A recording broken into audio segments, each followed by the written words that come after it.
जय जय राधा वल्लभ श्री हरिवंश श्री वृंदावन श्री बनचंद। जय जय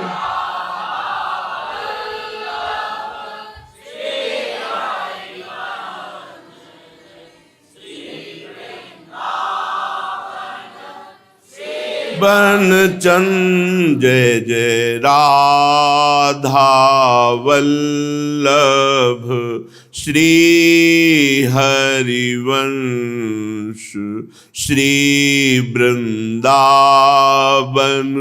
श्री बनचंद। जय जय राधा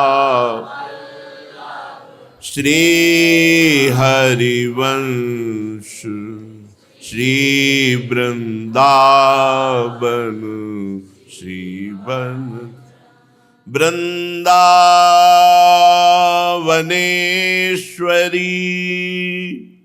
तवैव पदारविंदम प्रेमामृतैकमकरंद रसौघपूर्णं हृद्यर्पितं मधुपते स्मरतापमुग्रं निर्वापयत् परमशीतलमाश्रयामि निर्वापयत् परमशीतल माश्रयामि।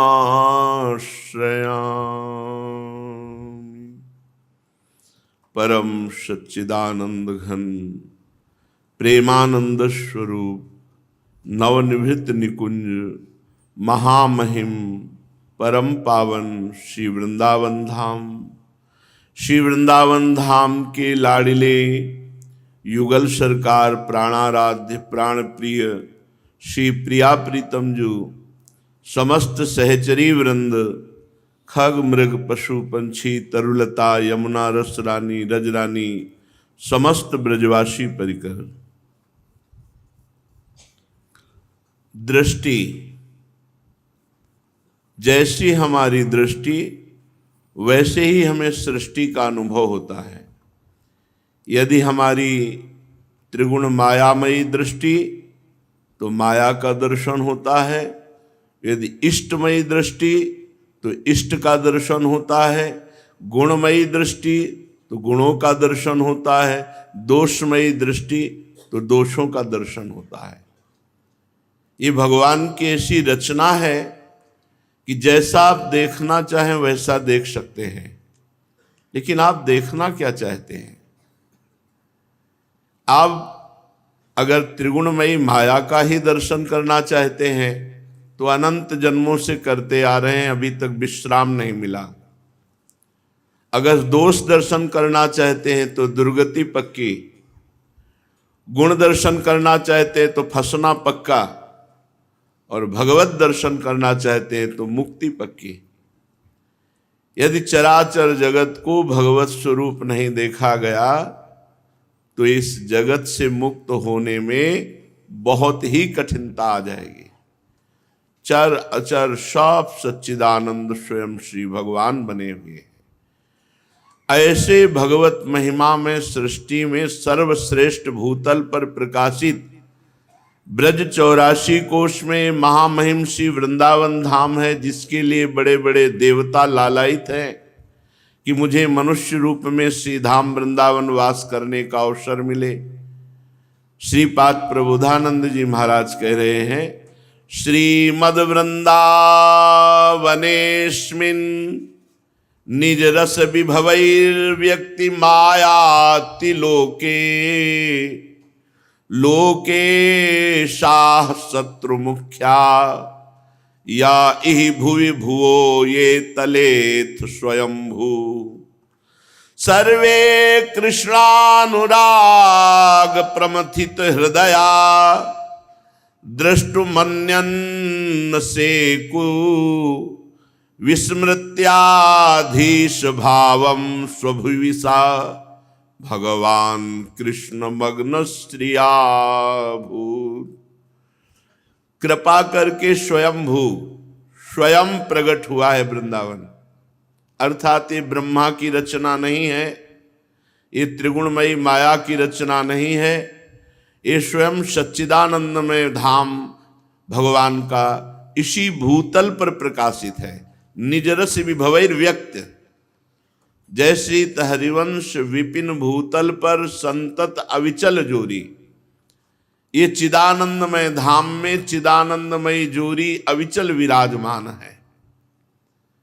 जिस सुख की आकांक्षा करके ब्रह्मा जी और नीचे के लोकपाल, ऊपर के लोकपाल और स्वयं भगवान नारायण जो ईश्वर हैं, वैकुंठाधिपति लक्ष्मी जी के सहित भगवान कृष्ण मग्न स्त्रियाभूत, श्री जी के साथ जो प्रेम मगन प्रभु श्री कृष्ण हैं, ऐसे वृंदावन की आकांक्षा स्वयं लक्ष्मी नारायण करते हैं, नीचे के लोकाधिपति करते हैं, ऊपर के लोकपाल करते हैं, और स्वयं ब्रह्मा जी आकांक्षा करते हैं कि श्रीधाम वृंदावन में मुझे वास मिले।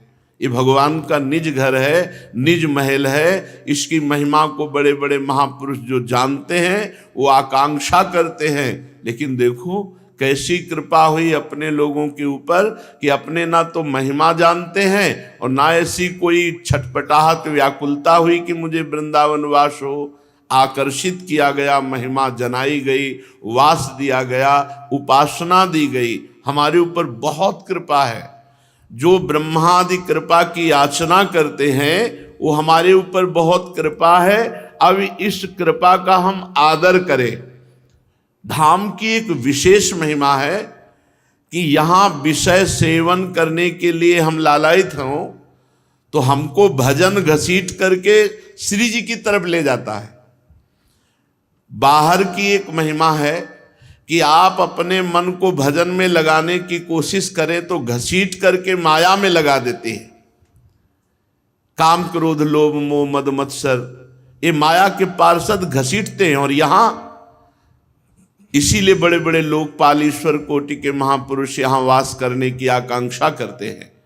यद्यपि धावत विषय को भजन गहित बिच पानी, ऐसे वृंदा विपिन की शरण गही ध्रुव आनी। यद्यपि यहां हम जितेंद्री नहीं हैं, हम मनोनिग्रही नहीं हैं, हमारा मन विषयों की तरफ जाता है तो यहां भजन सेवा स्वयं पकड़ लेती। नहीं, विषयों में मत जाओ। ये आश्चर्यमयी बात है कि हम विषय चाह रहे हैं और वृंदावन हमें भजन दे रहा है। यहां स्वार्थ भी उलट करके भजन बन जाता है, विषय सेवन की लालसा भी भजन बन जाती है। बड़ी विचित्र कोटि की यहां की महिमा है। आज ये पाना है, लेकिन प्रभु को पवा के पाना है। भजन बन गया, हमारा मन विषयों की तरफ जा रहा, बीच में ही वृंदावन उसे पकड़ लेता है और भजन की तरफ मोड़ता है। बार बार ऐसा। तो एक बार वृंदावन विशेष कृपा करके फिर सदा सदा के लिए भजन में डुबो देता है। और यहाँ के भजनानंदियों को सबसे बड़ी महिमा की बात ये देखी कि उनको अपने भजनानंदी होने का अभिमान नहीं है। कल एक संत भगवान पधारे, 19 वर्ष की अवस्था से वृंदावन वास कर रहे हैं, वृद्ध हो गए, भजन करते। वो रो के कह रहे थे मेरा कल्याण होगा क्या, मुझे भगवान मिलेंगे, मुझे भगवान स्वीकार किए। रात दिन भजन में लगे रहते। कैसी दैन्यता है कि मुझ जैसे अधम का भी क्या भगवान के दरबार में कहीं स्मरण है, कहीं प्रवेश होने की गुंजाइश है। इतनी दैन्यता, और रात दिन भजन और अकिंचन और छुप के रहते हैं। ये धाम की कृपा। वृंदावन इह विधि बसै तजिक सब अभिमान, तृण ते नीचो आपको जाने सोई जान। जो अपने को तृण से नीच समझकर अभिमान रहित होकर वृंदावन प्रकाशित हो जाएगा, वृंदावन की महिमा आपके हृदय में छा जाएगी।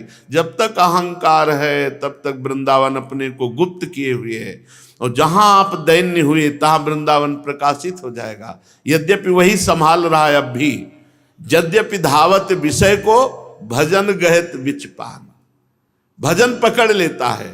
ऐसे वृंदा विपिन की शरण गही ध्रुवान।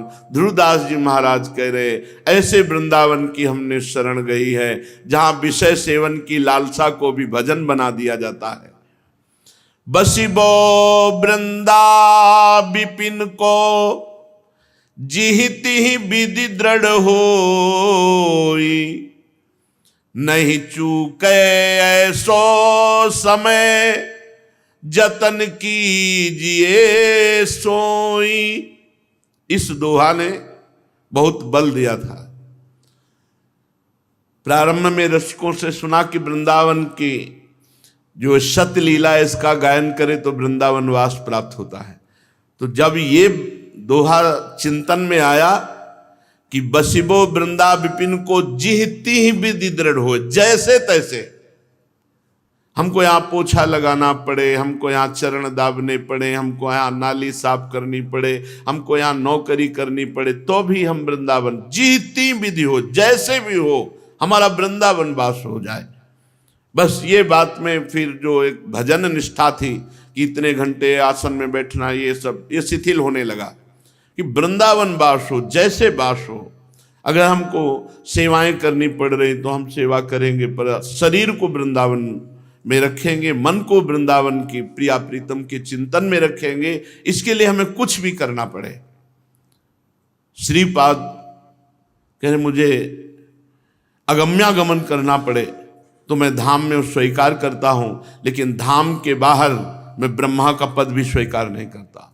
बड़ा ऊंची कोटि का भाव ये है, नीची कोटि के लोग तो नहीं समझ पाएंगे इसे, कि इतने बड़े सिद्ध महापुरुष ऐसी बात कह दी कि धाम में अगम्यागमन भी कर सकता हूं, पर धाम के बाहर ब्रह्मा का परमेष्ठी पद भी स्वीकार नहीं कर सकता। और बड़ी दुर्लभ बात कही कि बाहर श्री कृष्ण के प्रेम में उन्मत्त होना भी नहीं चाहता। सीधा वृंदावन, जैसे श्री भट्ट देवाचार्य जी कहते हैं, विपिन राज सीमा के बाहर हरिहूं को न निहार, रेमन वृंदा विपिन निहार। अगर सीमा के बाहर हरि है तो हम दृष्टि नहीं देंगे, सीमा के अंतर्गत जो प्रिया जी को गलबहियां दिए हुए हैं ऐसे हरि को हम देखते हैं। बसिबो वृंदा विपिन को जिहिति वृद दृढ़ होई, नहीं चूके ऐसो समय जतन कीजिए सोए। जतन कीजिए, जिहिति विधि हो, जैसे भी हो वृंदावन वास हो, कुछ भी कैसे भी हमें नौकरी करनी पड़े, कुछ भी करना पड़े, वृंदावन वास नहीं छूटना चाहिए। ऐसा यत्न कर ले, ऐसा उपाय कर ले कि वृंदावन वास न छूटे। हमसे कोई ऐसे कर्म न बन जाए, हमसे कोई ऐसा अपराध न बन जाए, हमारा कोई अभिमान न जागृत हो जाए जिससे हमें धाम छोड़ना पड़े। नहीं, बहुत दैन्य होकर, और रोज प्रार्थना संध्या आरती में अपने यहाँ की जाती है, दीजो श्री वृंदावन वास, निरखूं श्री राधा वल्लभ लाल को, लड़ेती लाल को। रोज प्रार्थना की जाती, इसीलिए कि रोज का रोज हमें पास हो वृंदावन। हे लाडली, जीवन में हमारे कभी ऐसी कोई घटना न घटे, कोई ऐसा कर्म न बन जाए, कोई ऐसा संयोग न बन जाए जिससे हमें धाम से बाहर जाना पड़े। श्री ध्रुवदास जी कह रहे हैं, विचार करो, कहां तू कहां वृंदा विपिन, आनि बन्यो भलबान, यह बात जिय समुझ के अपनो छाड़ी सयान। तू कहां, विचार कर, कौन है तू, कहां तेरी सामर्थ्य थी कि तू वृंदावन वास कर पाता? क्या तपस्या थी, क्या तुम्हारा पुण्य था, क्या तुम्हारे भाग्य थे? नहीं, जिनको वृंदा विपिन है कृपा तिनय की होए, वृंदावन में तबे तो रहन पाइए सोए। मेरी लाडली जू ने कृपा कर दिया, इसलिए कह रहे हैं कहा तू कहां और कहां वृंदा विपिन आनी बन्यो भलबान। बहुत बढ़िया दांव लग गया। कहां तू और कहां वृंदा विपिन, जिस वृंदा विपिन की बड़े बड़े लोकपाल ब्रह्मादि आकांक्षा करते हैं वास की और उन्हें नहीं प्राप्त है, वो अपने जैसे अधमों को प्राप्त हो गया। तो कह रहे बहुत बढ़िया दांव लग गया, आन बन्यो भलबान। अब यह बात जी समझ के हृदय में बात समझो कि दांव लग गया, बहुत बड़ी वस्तु हमें प्राप्त हो गई, श्रीधाम वृंदावन का वास। देखो जरा विचार करके देखो, तो हम जब कहते हैं कि हम वृंदावन वासी हैं, ये कितनी बड़ी बात, जिसके लिए उद्धव बड़े बड़े महापुरुष ईश्वर कोटि की याचना करते हैं। लाडली जू ने मुझ जैसे अधमों को पास दे दिया, वास करो वृंदावन। यह बात जी समझ के अपनों छाण से अब चतुराई छोड़ दे और अखंड वृंदावन वास का नियम ले ले कि इस रज से हमारा ऐसा संबंध है कि जीते जी तो जाएंगे नहीं, मरने के बाद भी इसी रज में मिलेंगे। छिन भंगुर तन जात यह छाण ही विषय अलोल, कौड़ी बदले ले ही तू अद्भुत रतन अमूल। देखो ये मानव देह बड़ा कीमती है पर क्षण भंगुर है, तो धैर्य पूर्वक विषयों का त्याग कर दे। ये विषय क्षण भंगुर हैं, एक क्षण भोगो लगता है सुख हुआ, दूसरे क्षण फिर तृष्णा जागृत होती नहीं, फिर देखो भोग कर फिर सुख मिलेगा। पूरा जन्म के जन्म इसी बात में चले जाते हैं। इसलिए तेरा क्षण भंगुर शरीर है, विषय ये सब चंचल नष्ट होने वाले हैं। तेरा जीवन कौड़ी के दाम का है, कौड़ी के दाम का। कैसे कौड़ी के दाम का? अगर तुमने भजन नहीं किया, प्रिया प्रीतम की प्राप्ति नहीं की, खूब रुपया कमा लिया, खूब महल बना लिया, सब भोग सामग्री एकत्रित कर ली, मरोगे तो क्या तुम्हारे साथ जाएगा? तो हुआ ना सब जीरो, कुछ तुम्हारे हाथ नहीं। जो पाप कर्म और पुण्य कर्म किए वही तुम्हारे साथ है। इसलिए कह रहे कौड़ी बदले ले तू। तेरा जीवन क्या है? कौड़ी। माया में अनंत जन्म व्यतीत कर दिए और मिल क्या रहा है?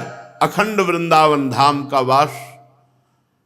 ऐसा महासुख वृंदावन वासी को जो शरीर यहां पूरा होगा तो मिलेगा कि जिसमें किंचन मात्र दुख का लेश नहीं हो, जो बड़ी बड़ी साधनाओं से नहीं प्राप्त होता।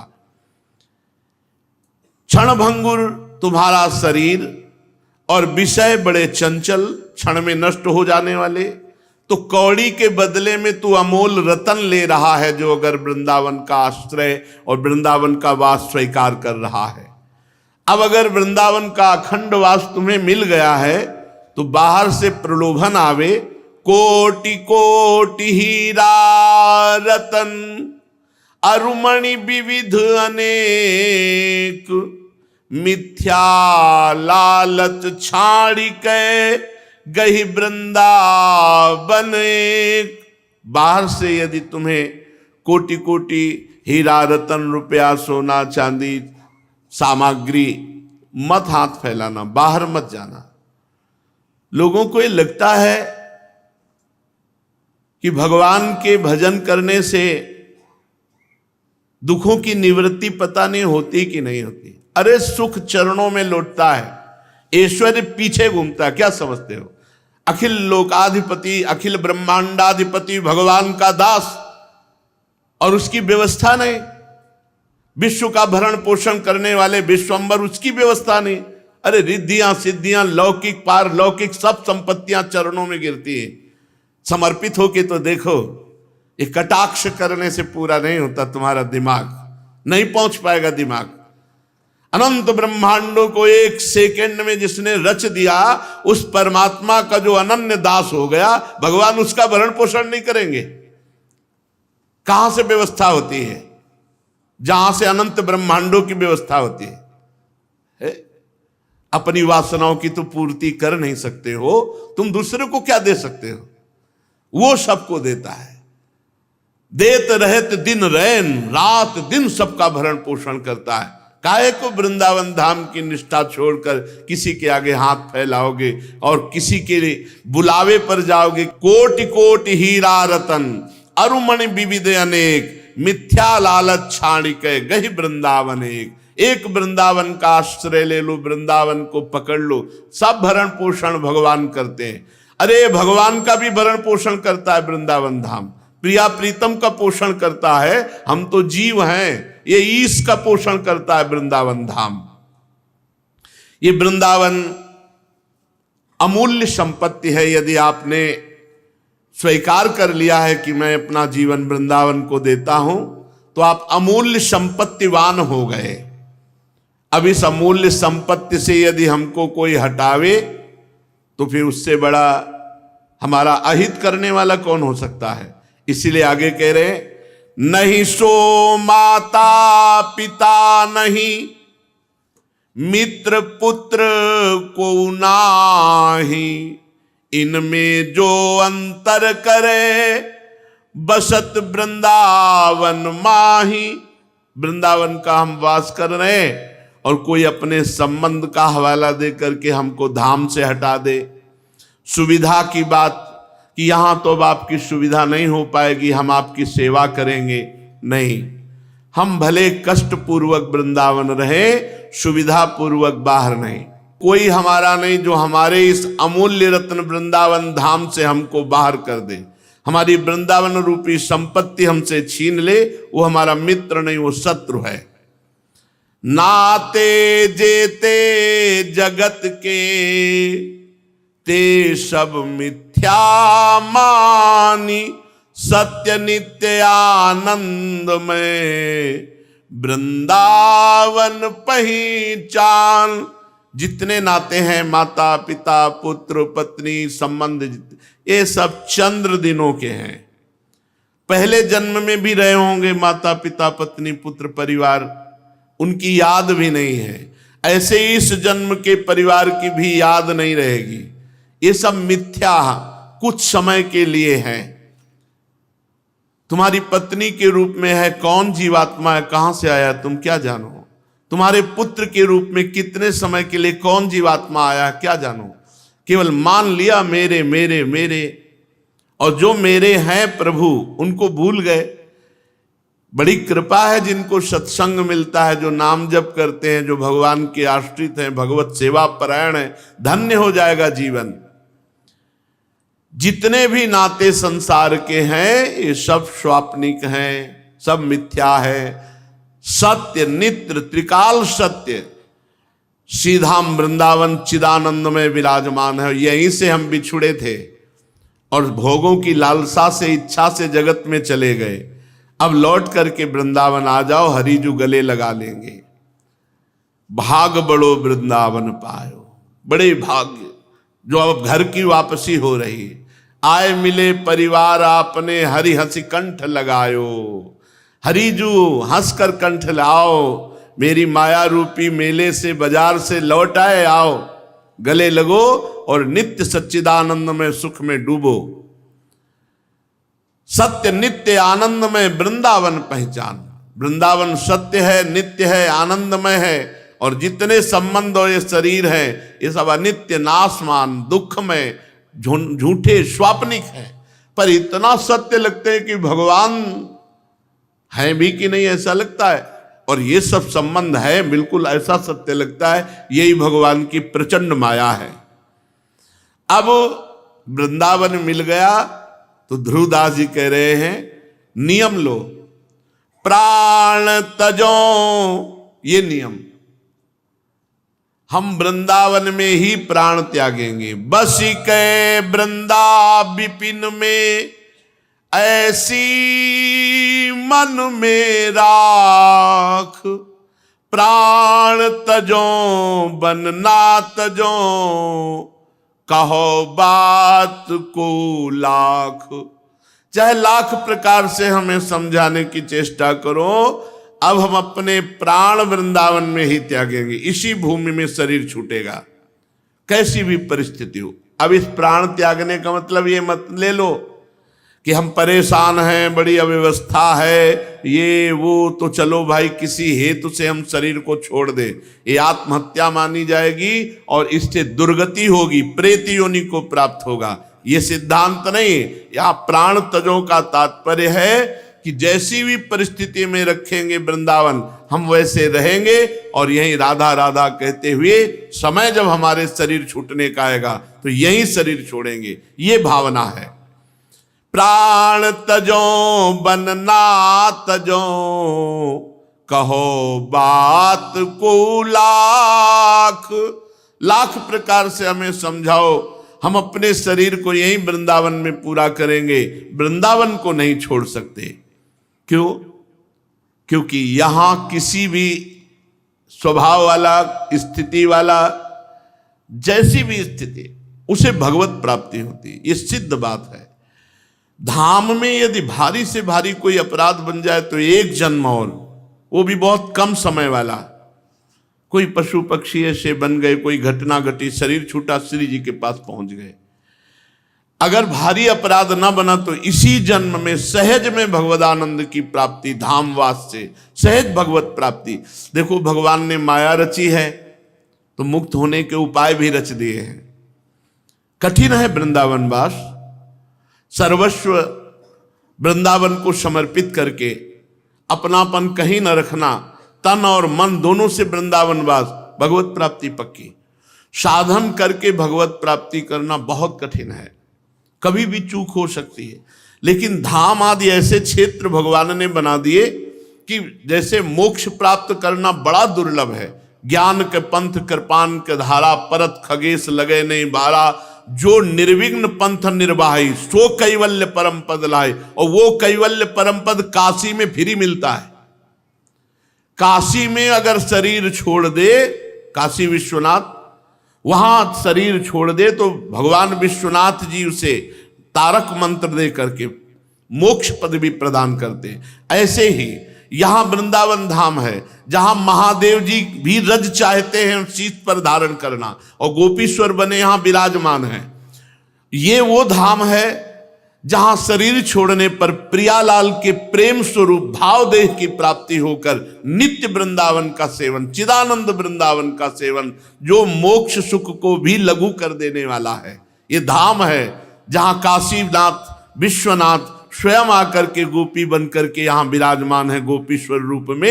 ये वो धाम है। मोक्षाधिपति, मोक्ष देने वाले शिव भी जिस प्रेम की याचना के लिए यहां रज चढ़ाते हैं अपने माथे पर, जिस प्रेम में डूबने के लिए भगवान से प्रार्थना करते हैं, किशोरी जी से कृपा कटाक्ष चाहते हैं, ये वो परम धाम है। इसलिए प्राण तजो बनना तजो, अब तो बात बन गई, मुझे वृंदावन मिल गया, अब वृंदावन नहीं छोड़ सकता। इसी रज में अवधि जितनी हमारे शरीर के है उसे दुख सुख भोगते हुए पूरा करेंगे और इसी रज के प्रभाव से श्री प्रियालाल को प्राप्त होंगे। चलते हैं श्रीमद् भागवत महापुराण।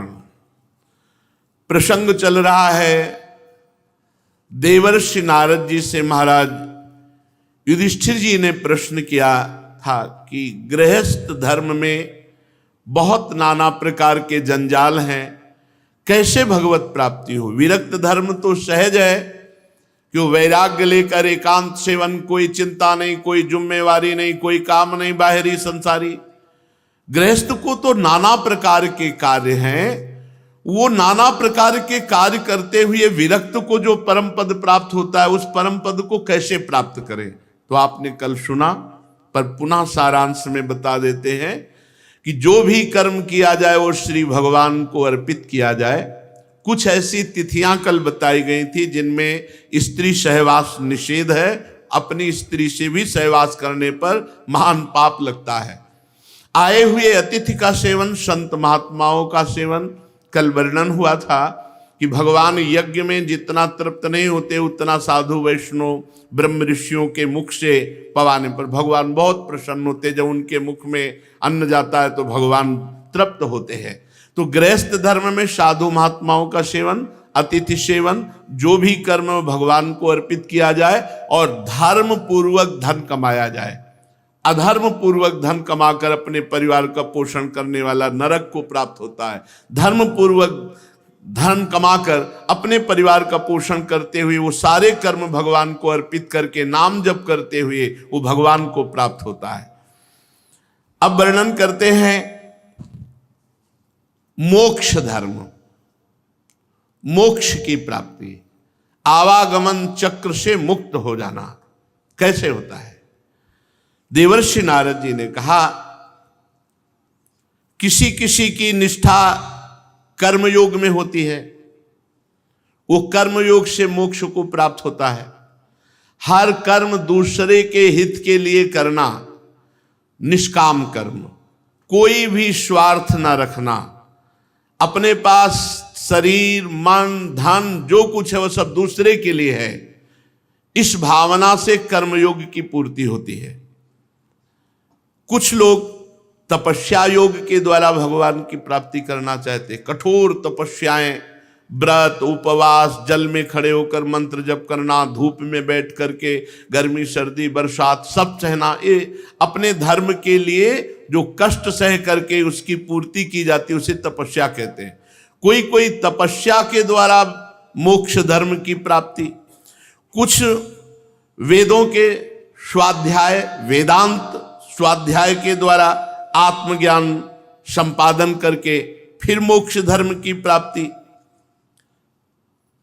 गृहस्थ पुरुष को चाहिए कि वो अपने धर्म के अनुसार मोक्ष प्राप्त करे,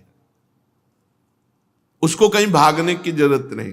कल चर्चा में सुना था कि 2-3 महीने में एक बार तीर्थ यात्रा करनी चाहिए प्रत्येक गृहस्थ को। कुछ अर्थ ऐसा एकत्रित कर लेना चाहिए जो धर्म क्षेत्र के लिए 1000 2000 4000 रुपए एकत्रित कर लिए, 1-2 दिन के लिए चले गए, उपवास आदि किया, तीर्थ अवगाहन किया, सत्संग सुना, फिर अपनी गृहस्थी में चले आए। गृहस्थ पुरुष को चाहिए कि वो अपने धर्म के अनुसार चल करके ही मोक्ष पदवी प्राप्त, उसके लिए ये नहीं है कि वो तपस्या का अनुष्ठान करे, वो अमुक का अनुष्ठान करे, वो अपने परिवार पोषण के लिए मेहनत कर रहा है, पर धर्म पूर्वक मेहनत करके अपने परिवार का पोषण और नाम जप जरूर करता रहे। दूसरी बात कह रहे हैं कि जैसे श्राद्ध आते हैं पितर पक्ष में, तो श्राद्ध करने से पितरों की कृपा प्राप्त होती है। और परम पितर अर्यमा जी हैं, अर्यमा भगवान की विभूति है, भगवान ही अर्यमा पितर रूप में हैं।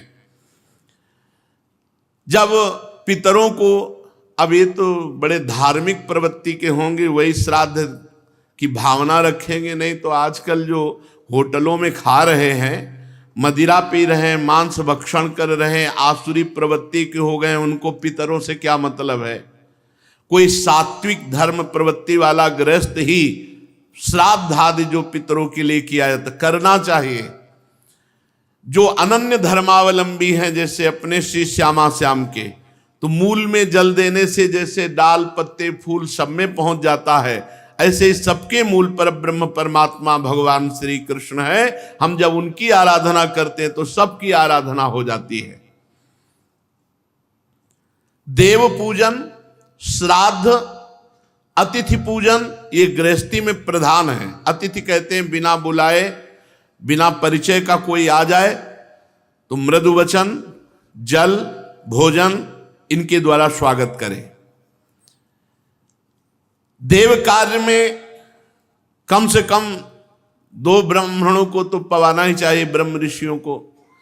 पितृ कार्य में कम से कम 3 को, श्रद्धा हो तो और पवा। लेकिन अगर आपकी सामर्थ्य नहीं है तो आपने कोई देव कार्य किया, देव अनुष्ठान किया, तो उसकी पूर्ति तभी होगी 2 वैष्णवों को 2 संतों को पवा दो, 2 ब्रह्म ऋषियों को पवा दो। अगर पितृ कार्य है तो 3 को, अथवा इतनी भी सामर्थ्य ना हो तो 1-1 को पवा दो।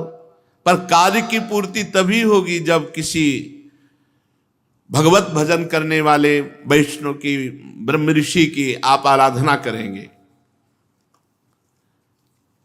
श्राद्ध में पवित्र पदार्थ, पवित्र पात्र, अब कैसे श्राद्ध होगा जिनकी रसोई में प्याज लहसुन अंडा और मांस बनते हैं, कैसे?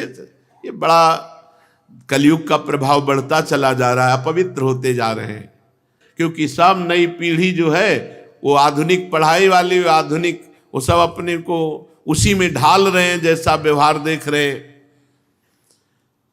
उसी के घर में श्राद्ध ठीक माना जाएगा जिसके पात्र पवित्र हैं, स्थान पवित्र है, रसोई पवित्र है।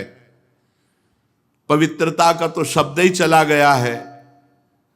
अब कोई बिरला ऐसा होगा जो शौच के वस्त्र पवित्र करे, नहीं तो शौच लगी ऐसे गए, वैसे पहने, वैसे हाथ धोए, बस ऐसे निकल पड़े, पूरा घर अपवित्र, पूरी वस्तुएं अपवित्र, जो भगवद अर्पित देव पूजन पितृ श्राद्ध आदि करने योग्य ही नहीं रह जाते।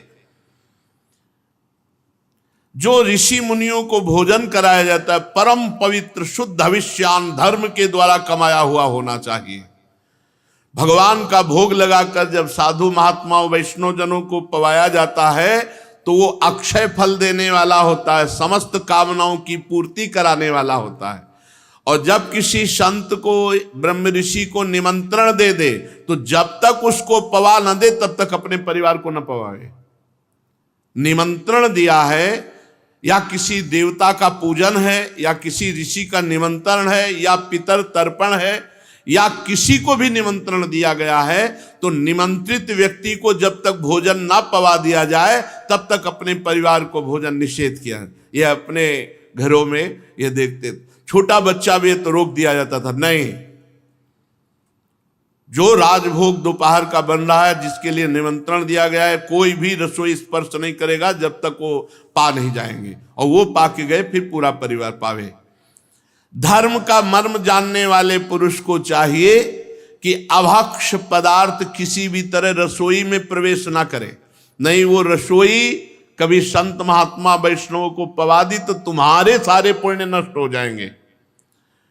जिस रसोई में मांस है, अंडा है, अभक्ष पदार्थ प्रयोग हुए वो रसोई कभी भी वैष्णवों के पाने योग्य नहीं रहती।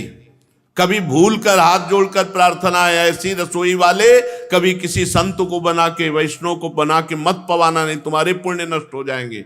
अगर उनका तो क्या है वो चरणामृत पिएंगे फिर शुद्ध हो जाएंगे, लेकिन तुम्हारी जो सुकृत सब नष्ट हो जाएंगे, तुम्हारी बुद्धि भ्रष्ट हो जाएगी। जो लोग सधर्म पालन की अभिलाषा रखते हैं उनके लिए सबसे बड़ा धर्म यह है कि किसी भी जीव को मन से, वाणी से, शरीर से किसी भी प्रकार कष्ट ना दिया जाए। गृहस्थ धर्म, किसी भी जीव को मन, वाणी, शरीर से कष्ट ना दिया जाए। अब ये जो मांसादि भक्षण करते हैं, आपने नहीं मारा लेकिन आपको मारने का ही दंड मिलेगा, क्योंकि कर्ता, अनुमोदन और प्रेरक तीनों को बराबर फल मिलता है। आप खरीद के लाए, आप खा रहे हैं, आपको दंड मिलेगा हिंसा करने का। जो यज्ञ के तत्व को जानने वाले ज्ञानी महात्मा जन हैं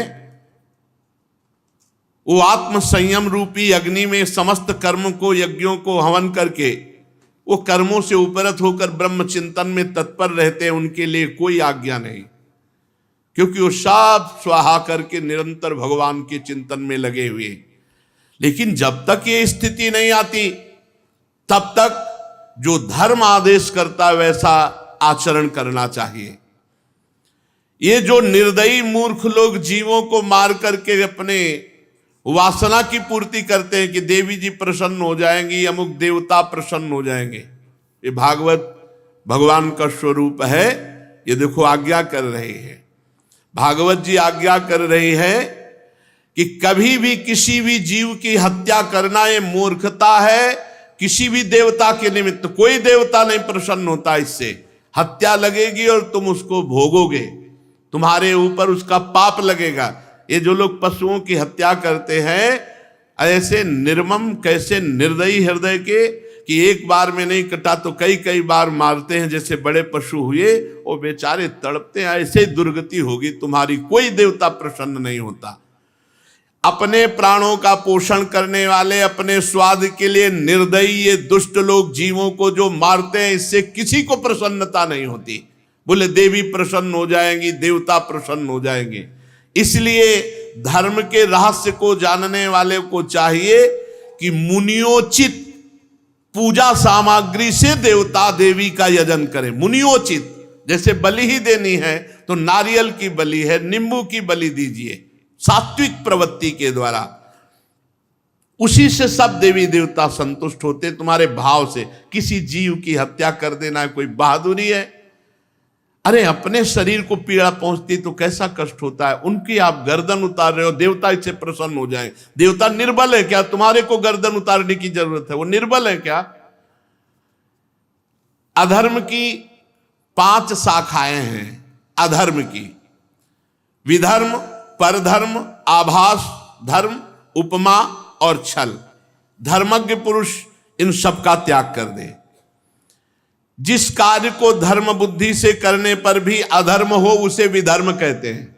जैसे धर्म बुद्धि से कह रहे कि ओ देवी के लिए हम बकरा चढ़ा रहे हैं, पशु चढ़ा रहे हैं, तो ये अधर्म की 5 शाखाएं हैं, इसे विधर्म कहते हैं।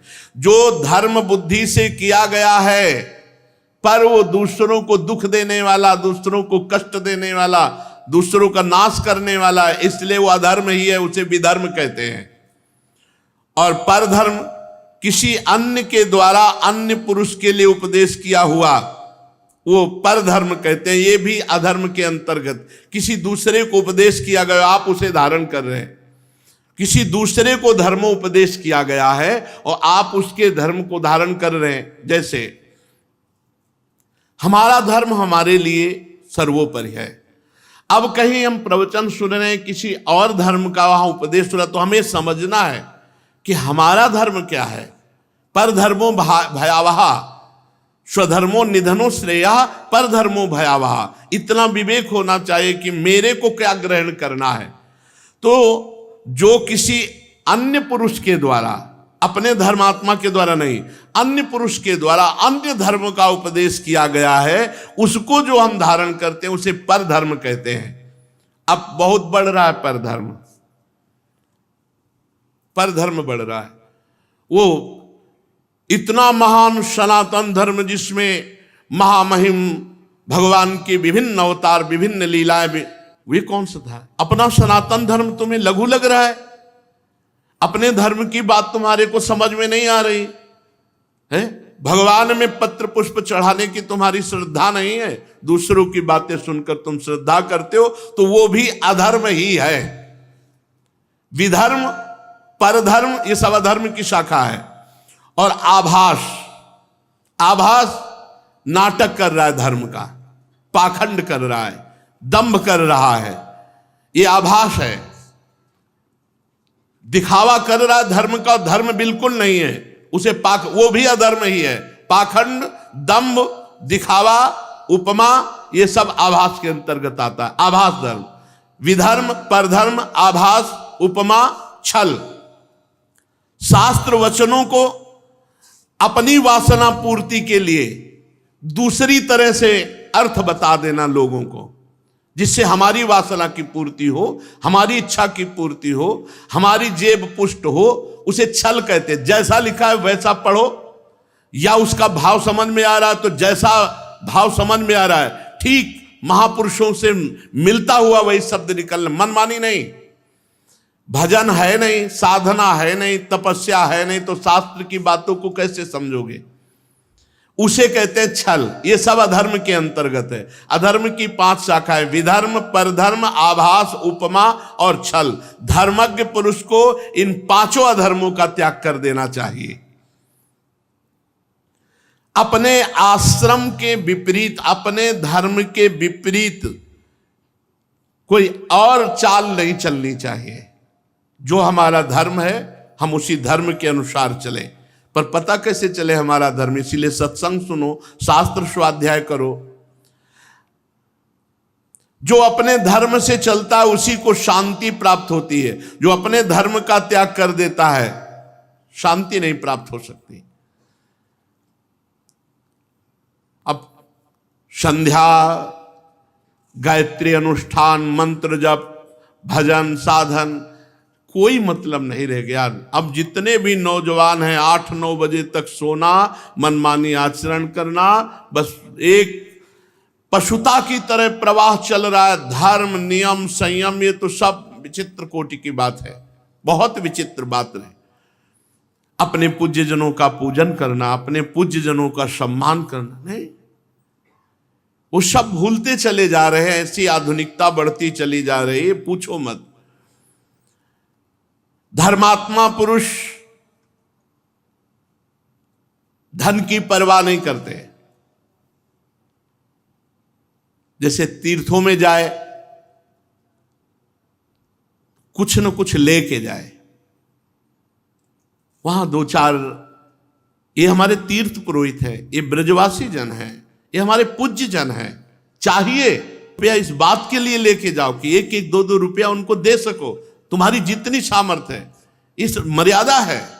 तीर्थों में जाए, धामों में जाए, तो वहां के जो पुरोहित है, वहां के जो सेवक जन हैं, वहां उनको सेवा करे, खान पान की व्यवस्था कर सके तो सबको सुंदर सुंदर खीर पूड़ी पवावे, 1-1 रुपया, 2-2 रुपया, 10-10 रुपया, जितनी सामर्थ्य दो। ये करना चाहिए गृहस्थ धर्म के अनुसार। यदि आपके पास है तो जरूर करना चाहिए। तीर्थों में जाए, 1-2-4 साधु महात्मा ब्रह्म ऋषि, वहां के जो सेवक जन हैं, पुजारी जन हैं, उनको पवाए, उनको भेंट दे, उनके चरण छुए, ये धर्म की पूर्ति होती है। ये याद, मनमानी आचरण, तीर्थों में बीड़ी सिगरेट पी रहे, तीर्थों में मसाला खा के थूक रहे, तीर्थों में गंदे आहार पा रहे, कैसे कैसे बुद्धि, जहां बुद्धि खराब हो पहुंच जाओ तो ठीक हो जाए, वहां बुद्धि खराब करने वाले कार्य। जैसे भजनानंदियों के लिए एकांत में भजन में बहुत मन लगता है, ऐसे ही ये जो पापाचरण करने वाले हैं, इनको भी नारा, तलहटी, घाटी, इनको भी अच्छी लगती, खूब नशा की उन्मत्त हुए। तो जो अधर्म पूर्वक आचरण करता है उसे कभी शांति नहीं मिलती। धर्मात्मा धन से शांत नहीं होता, वो धर्म से शांति को प्राप्त होता है।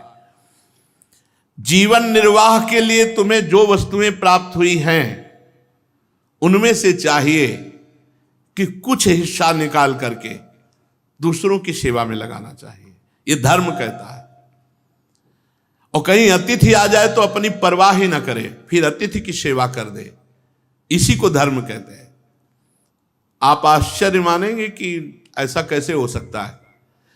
पीपा जी, सीता सहचरी जी द्वारिकाधीश के दर्शन करके, दिव्य द्वारिकापुरी के, और जब सुना कि एक ऐसे अकिंचन महापुरुष हैं चीदर चिदरानी जी, जो रात दिन भजन में लगे रहते हैं और कोई संत आ जाए तो सेवा करते हैं और निरंतर भगवान के चिंतन में डूबे हुए प्रेम में, तो उन्होंने कहा कि भगवान के दर्शन का फल होगा कि चीदर चिदरानी जी के दर्शन करें। मतलब हद हो गई, हद हो गई। इस कोटि का धर्म का पालन। अब चीदर चिदरानी जी की मिट्टी की दीवार, मिट्टी की छत और एक खिड़की दरवाजा नहीं। क्यों? जब संत आते तो कुछ न कुछ बेच करके उनका स्वागत करते। जब पीपा जी सीता सहचरी पहुंची, बहुत आनंदित हुए चीदर चिदरानी। एक फटा सा कपड़ा चीदर जी पहने, अस्थिमात्र हुए रहे शरीरा, बहुत आनंदित हुए। सुना था कि राजा थे और ये रानी थी, सारे सुखों को त्याग कर टाट पहनकर भगवान के मार्ग में, और अभी दिव्य द्वारिकापुरी के दर्शन करके आ रहे। बहुत प्रसन्न, नाच पड़ा मन चीदर जी का। चिदरानी जी के पास गए और कहा, आज बहुत बड़े अतिथि आए हैं और भगवान बड़े कृपालु हैं, पर आज इनके स्वागत के लिए हमारे पास एक चना भी नहीं है, कुछ नहीं। आज मुझे दुख हुआ, अभी तक तो दुख नहीं हुआ, आज दुख हुआ कि इतने बड़े अतिथि की मैं कुछ सेवा नहीं कर पाऊंगा। चिदरानी जी ने कहा, शोक करने की अभी गुंजाइश नहीं है, मेरे शरीर का एक वस्त्र ऐसा अभी बिक सकता है। तत्काल वस्त्र उतारा और कहा, बाजार जाओ। उसको बेचा, जो कुछ मिला उससे अन्न खरीद के लाए, और शायद है कि उस वस्त्र से एक पेट भरने का जैसा व्यवस्था बनी होगी, तो जो दाल चावल एक थाल में लेकर बाहर जो बैठक थी उसमें सीता सहचरी और पीपा जी विराजमान थे। श्रीधर जी मुस्कुराते हुए भगवान, वो हालत ही देख के समझ गए थे, राजा थे पहले, बहुत प्रवीण थे, समझ गए थे कि कितने महान हैं, ऐसे अकिंचन महापुरुष। थोड़ा सा चावल और दाल, सीता सहचरी जी फौरन अंदर गई कि कहाँ है भक्तानी जी, कहाँ है? तो देखा वो रसोई में ग्रीवा नीचे किए हुए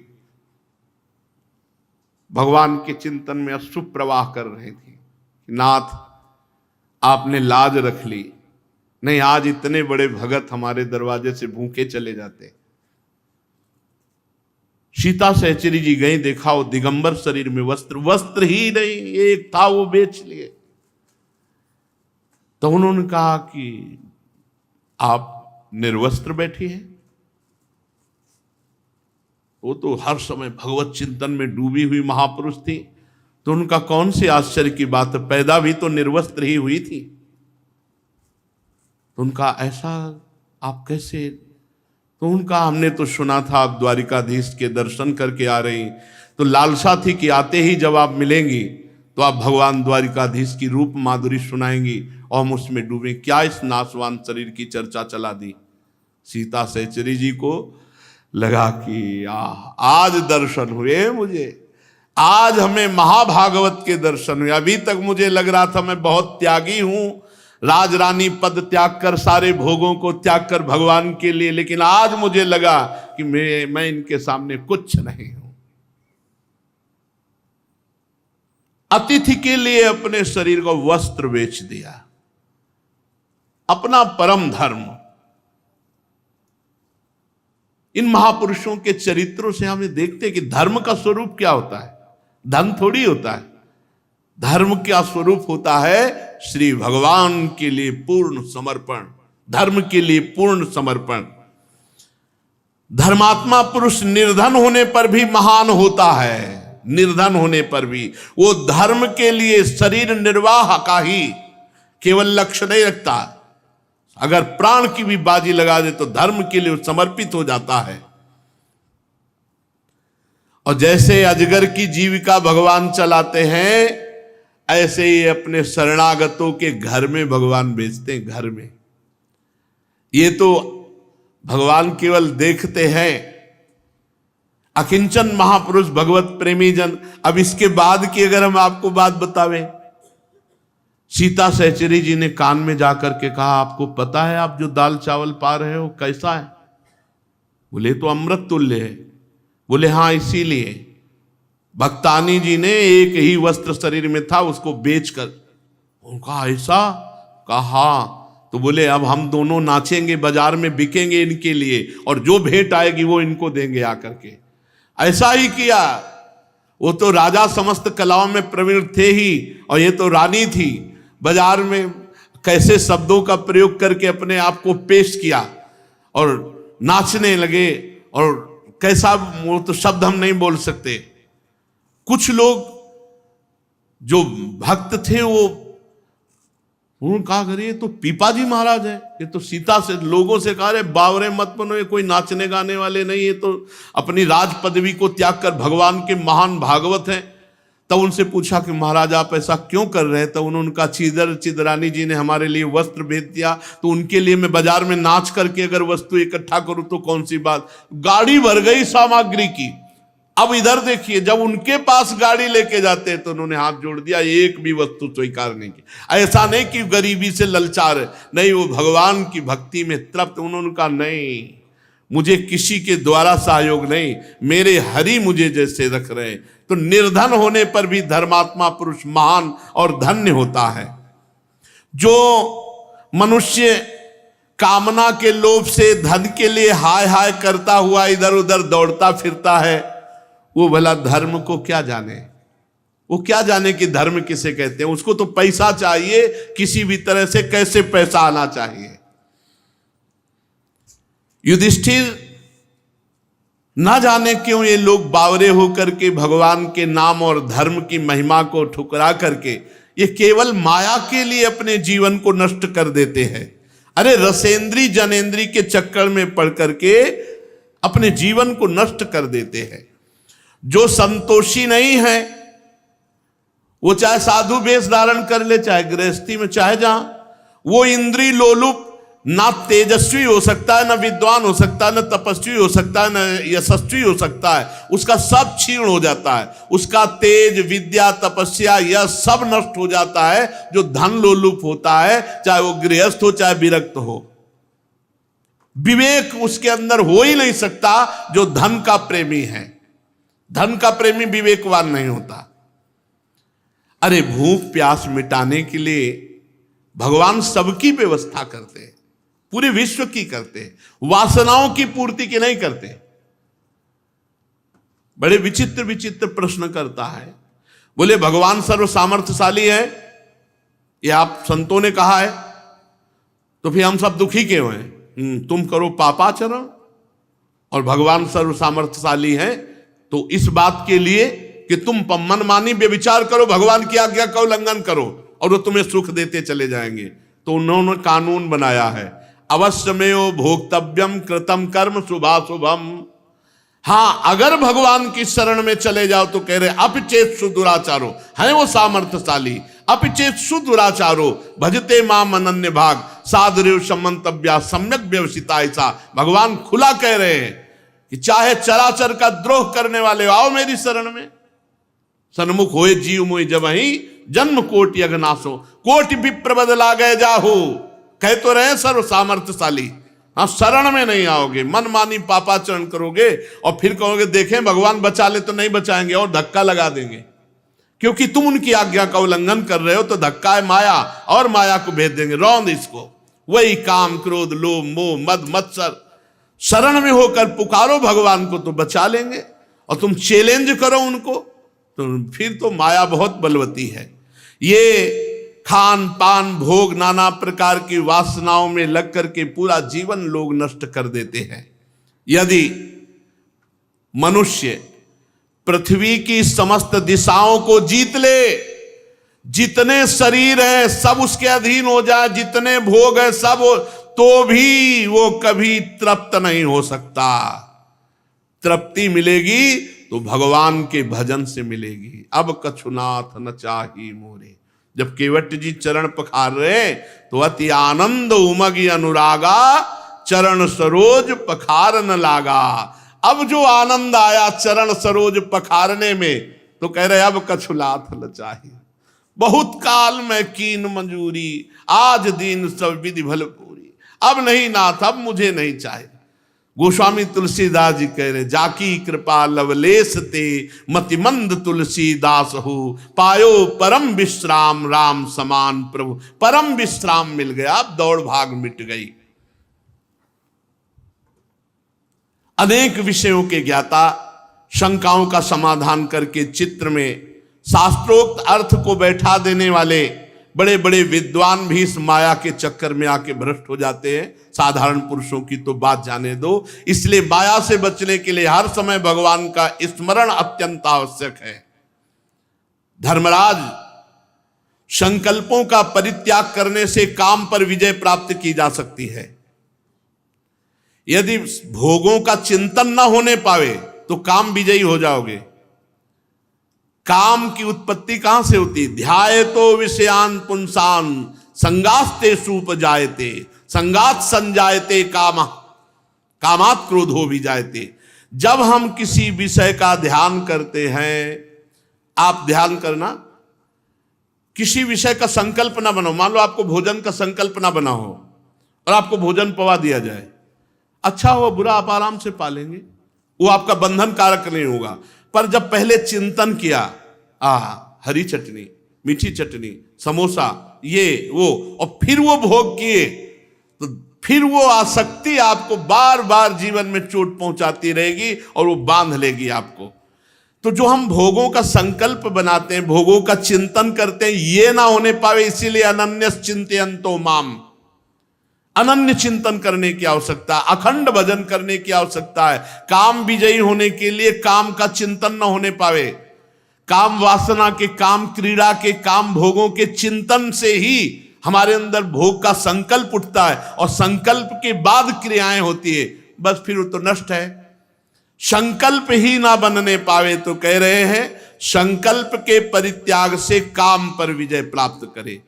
असंकल्पात जयेत कामम, जिसके कोई संकल्प ही नहीं उठता वो काम विजयी हो जाता है।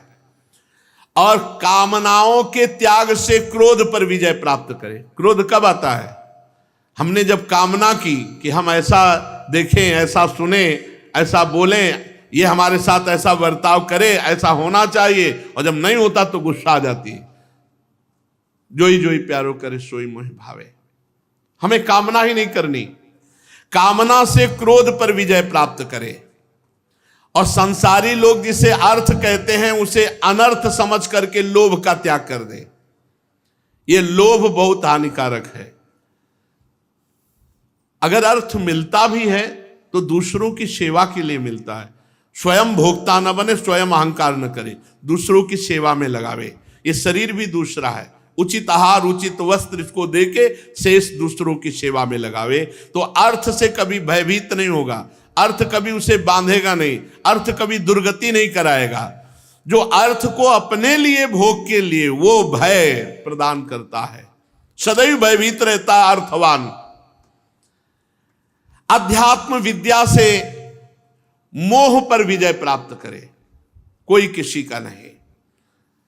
अगर रोज सत्संग सुनते हो तो आपके मोह पर चोट रोज पड़ती है। और संतों की, जो भगवत प्रेमी महात्मा हैं, इनके संग से, इनकी उपासना से दंभ और पाखंड पर विजय प्राप्त करे। सच्चे संतों का संगी कभी दंभी और पाखंडी नहीं हो सकता, सवाल ही नहीं उठता। सच्चे संतों का संग करने वाला कभी दंभी और पाखंडी नहीं हो सकता, नाटकी नहीं हो सकता। तो दंभ और पाखंड पर विजय सच्चे संतों की उपासना से, और मौन से वाणी के विघ्नों पर विजय प्राप्त करे। मौन अधिकतर रहे, ज्यादा बोले ना। शरीर और प्राणों को संयम में लेकर हिंसा पर विजय प्राप्त करे, किसी को दुख न पहुंचावे। इसी के द्वारा हम मोक्ष पदवी तक पहुंचते हैं, चाहे गृहस्थ हो चाहे विरक्त हो।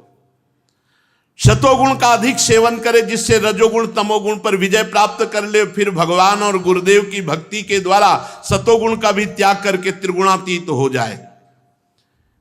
जब हम गुरुदेव की भक्ति करते हैं तो यस्य साक्षात भगवती ज्ञान दीप प्रदे गुरु मर्त्या सद्धि श्रुतम तस्य सर्वम कुंजर शौचवत।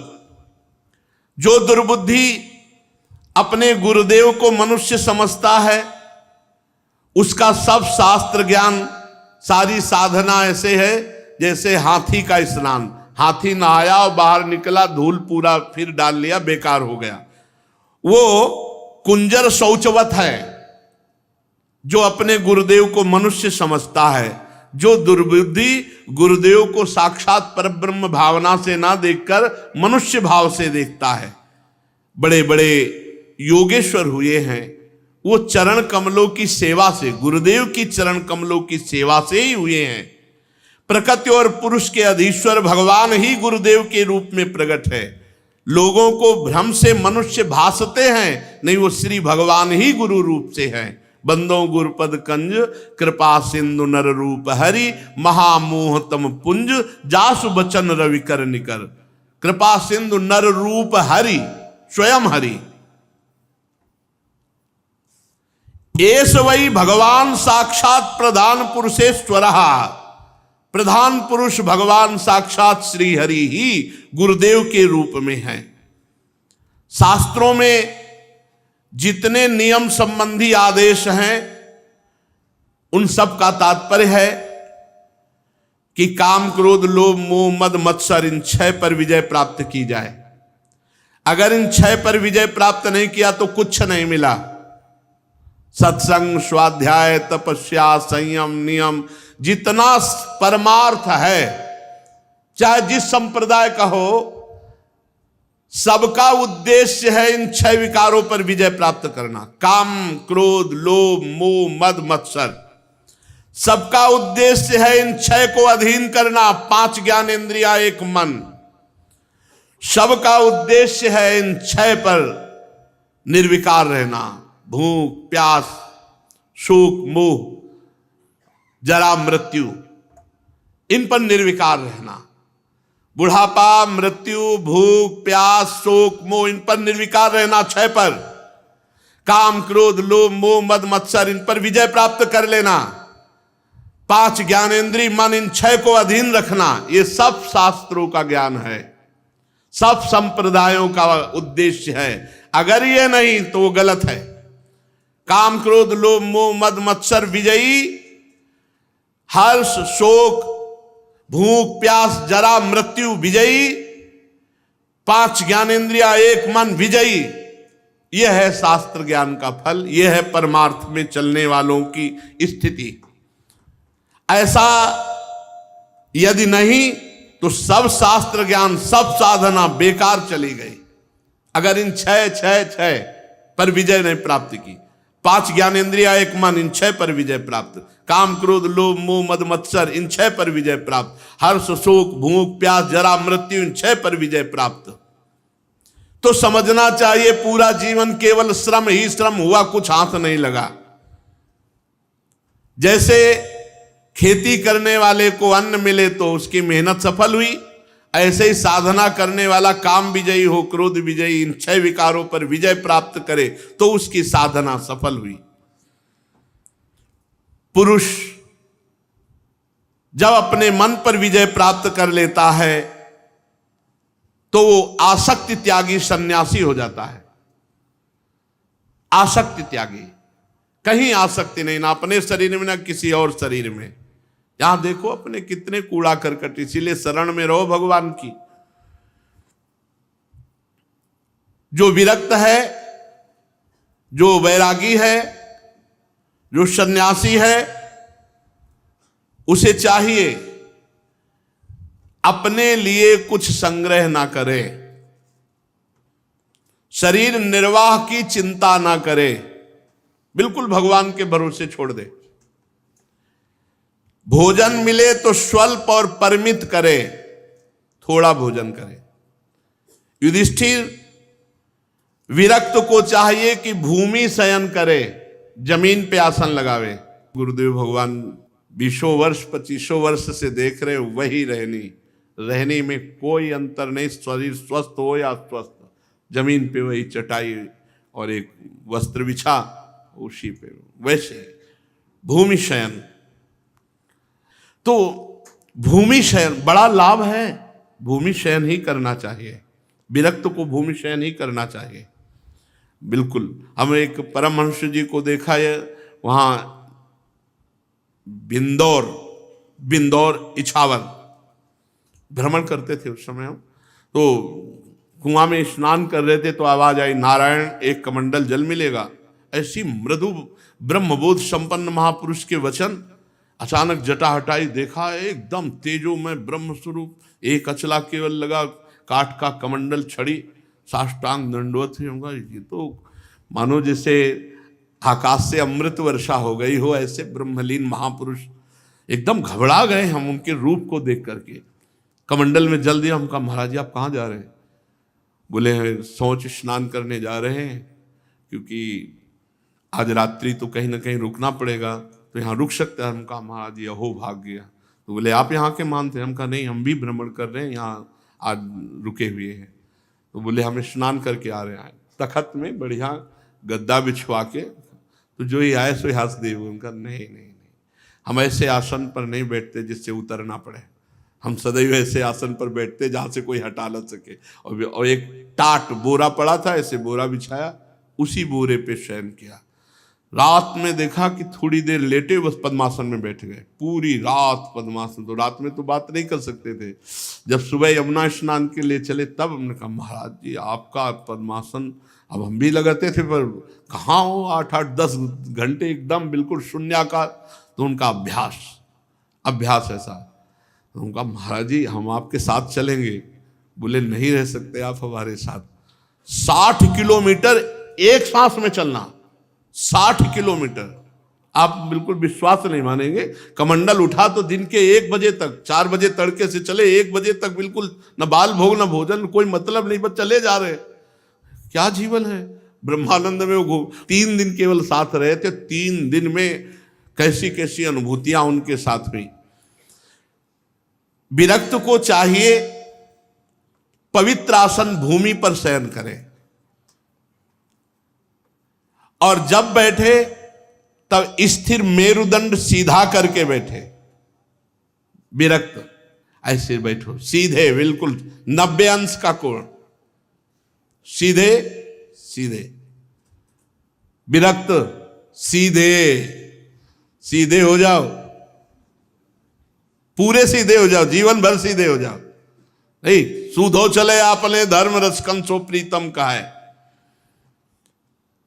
बैठ ही नहीं सकते। अब आप अगर ब्रह्मचर्य सही है और आप स्वस्थ शरीर है तो वो तो बिजली रहती है अपने आप सीधे ऐसे। सुखासन पर बैठे और सदैव मंत्राकार वृत्ति रखे। यहां देशे शुचौ समय राजन संस्थाप्य सनमात्मनः स्थिरम समम सुखम तस्मिन शीतोरजंग ओम इति। मंत्राकार वृत्ति रखे। जो मंत्र गुरुदेव ने दिया वो सामने लिखा, वो सीधे। कितना आनंद सुनने में कितना आनंद है। आपको तो बोलना नहीं पड़ता, शांत बैठे एकदम मंत्राकार वृत्ति, सीधे सुन। कितना बढ़िया आनंद की 1.5 घंटा तो बिल्कुल हिलने की जरूरत नहीं, 1.5 घंटे तो आराम से बिना हिले बैठा जा सकता है, शांत एकदम मंत्राकार वृत्ति करते हुए। और संकल्प विकल्प बनने ना पावे, कोई भी संकल्प विकल्प अंदर ना बनने। इसके बाद यहां जाना, ये करना, कुछ नहीं, शांत मंत्र में केवल वृत्ति लगाओ। मंत्र पे वृत्ति लगाने के लिए नासाग्र दृष्टि रखो। नासाग्र दृष्टि समझते?